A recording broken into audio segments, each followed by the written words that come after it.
Israel Iran যুদ্ধের মধ্যে এই প্রথমবারের মতো ইসরায়েলের অজ্ঞাত গোয়েন্দা কর্মকর্তা ইরানের আইআরজিসি রেভলিউশনারি গার্ড জেনারেলকে সরাসরি ফোন করেন। ওই ফোন কলের পরবর্তী হামলায় সতর্কতা দিয়ে তিনি বলেন, তোমাদের হাতে 12 ঘন্টার সময় আছে। ওয়াশিংটন পোস্টের করা এই প্রতিবেদনটি নিয়ে বর্তমানে পুরো বিশ্ব তোলপাড় শুরু হয়েছে। গত 13 জুন ওয়াশিংটন পোস্ট ইরানের পারমাণবিক স্থাপনায় ইসরায়েলের প্রাথমিক হামলার মাত্র কয়েক ঘন্টা পরেই একটি ফোন আলাপ থেকে অডিওটি সংগ্রহ করে প্রকাশ করে। গত সোমবার ওয়াশিংটন পোস্ট প্রকাশিত এই রেকর্ডিংটি একজন অজ্ঞাত গোয়েন্দা কর্মকর্তাকে ইরানের একজন জেনারেলকে ফার্সি ভাষায় বলতে শোনা যাচ্ছে। ইসরায়েলে তাকে হত্যা করার আগে তার পরিবার নিয়ে পালিয়ে যাওয়ার জন্য 12 ঘন্টার সময় আছে।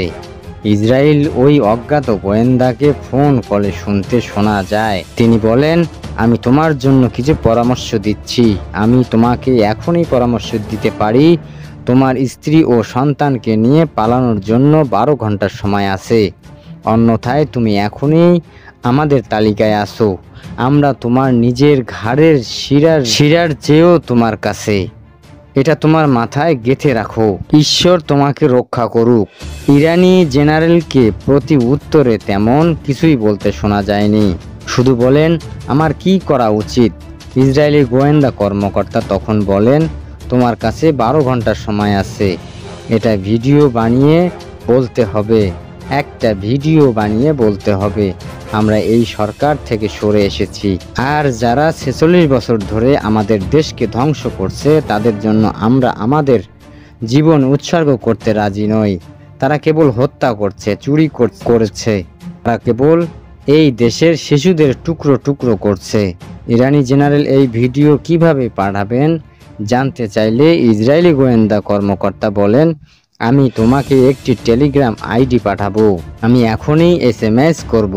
আমাদের কাছে তোমার নম্বর আছে। দেখো, আমি তোমাদের সকল নেতাকে আঘাত করছি, বাতাসে উড়িয়ে দিয়েছি, আমরা তাদের বুড়ো করে দিয়েছি। তবে জেনারেল ভিডিওটি তৈরি করছেন নাকি পাঠিয়েছেন তা এখনো স্পষ্ট নয়। এদিকে ওয়াশিংটন পোস্টের উদ্ধৃত অনুসারে তিনি জীবিত এবং এখনও ইরানে আছেন বলে ধারণা করা হচ্ছে।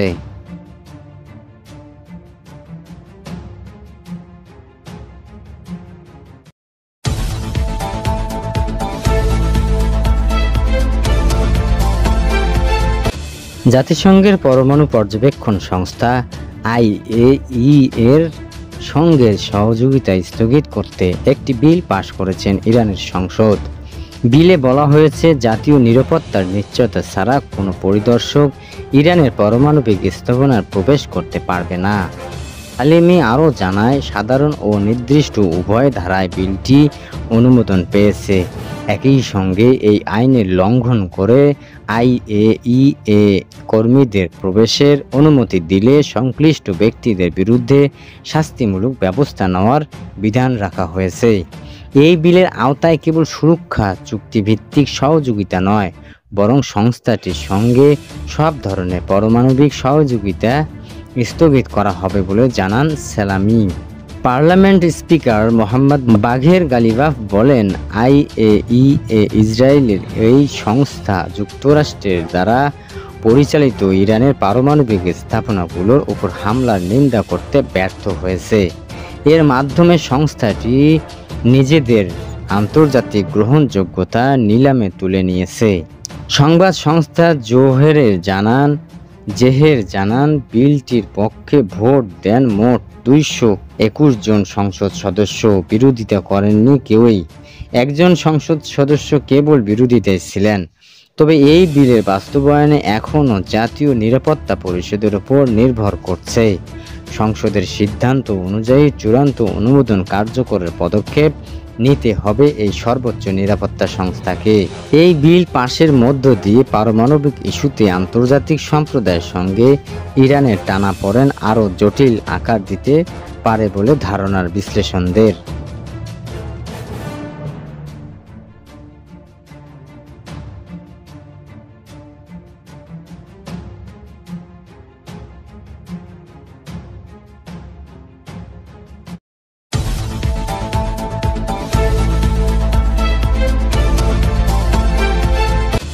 অবশেষে সাবেক প্রধান নির্বাচন কমিশনার সিএসি কাজী হাবিবুল আউয়ালকে গ্রেপ্তার করা হয়েছে বলে জানিয়েছেন ঢাকা মহানগর পুলিশ। জানা যায়, কয়েকদিন ধরে আইনশৃঙ্খলা বাহিনী কাজী হাবিবুল আউয়ালকে খুঁজছিল। তাকে ধরতে এর আগে গত 22শে জুন রাতে পুলিশ রাজধানীর বসুন্ধরা ও পান্থপথ এলাকায় অভিযান চালায়।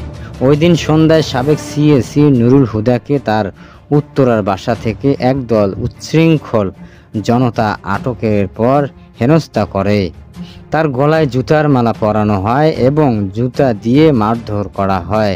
পরে তাকে পুলিশ উদ্ধার করে শেরেবাংলা নগর থানায় একটি মামলায় গ্রেপ্তার দেখানো হয়। প্রসঙ্গত, ছাত্র জনতার গণ অভ্যুত্থানে শেখ হাসিনার নেতৃত্বাধীন আওয়ামী লীগ সরকারের পতনের পর হাবিবুল আউয়াল লোকচক্ষুর অন্তরালে অবস্থান করছিলেন। রবিবার সন্ধ্যার অপর সাবেক প্রধান নির্বাচন কমিশনার কে এম নুরুল হুদাকে গ্রেপ্তারের পর আলোচনায় আসে তার নাম। জানতে চাইলে ডিবি যুগ্ম কমিশনার নাসিরউদ্দিন ইসলাম বলেন, আমরা কাজী হাবিবুল আউয়ালকে আইনের আওতায় আনতে জোরালো তৎপরতা চালাচ্ছি। রবিবার রাতে তাকে ধরতে 2 দফায় অভিযান চালিয়েছিলাম। প্রথমে খবর পাই তিনি বসুন্ধরা এলাকায় একটি বাসায় আছেন। সেখানে আমাদের টিম যাওয়ার পর জানতে পারে কিছুক্ষণ আগেই তিনি ওই বাসা ত্যাগ করেছেন।